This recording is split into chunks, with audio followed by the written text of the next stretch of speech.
Եթե այս ամեն ինչ արդեն տեղի ա ունեցել, որ ասում եք այսքանի ես ինչու պիտի պատմեի, այն կողմից էր երևի մտածում են, ես ինչու այսքան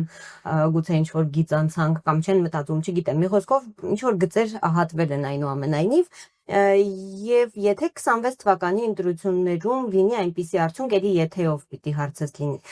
որ այնուամենայնիվ Նիկոլ Փաշինյանը իշխանություն չձևավորի, բայց ընդդիմադիր ուժերից որևէ մեկն էլ միայնակ չկարողանա ձևավորել իշխանություն եւ կարիք լինի կազմելու կոալիցիա, հնարավոր կլինի,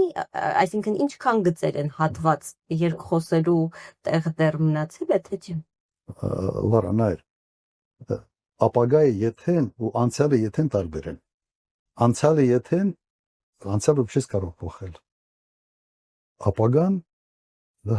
Ապագայի եթեն տեղ ունի լինելու, դա որտեղ սցենարներից մեկն է, հնարավոր սցենարներից մեկն է։ Այո, ես չեմ կարծում, որ մենք այլ ընտրանք ենք ունենալ։ Իհարկե, եթե հարցը այնպեսին է լինի, որ սրանցից ազատվելու համար պետք է ձևավորել կոալիցիան, այո, պետք է ձևավորվել։ Չպետք է նայես այդ ազնականին, մեկը սենց ասեց, մեկը նենց ասեց, մեկը խաբեց, մեկը սուտ ասեց, այդ ամեն ինչ պետք է մի կողմ դնել եւ քննարկել կոալիցիա ձևավորում ասել։ Բայց ընտրությունների գնալը ես չեմ տեսնում այս պարագայում միասնական ինչ-որ մի լայն դաշտով ընտրության գնալ չի ստացվել։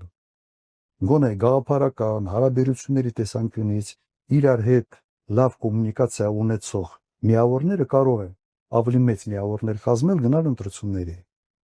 Մենք երբեք չպետք է այդ ազնական հարաբերությունները թերագնահատել։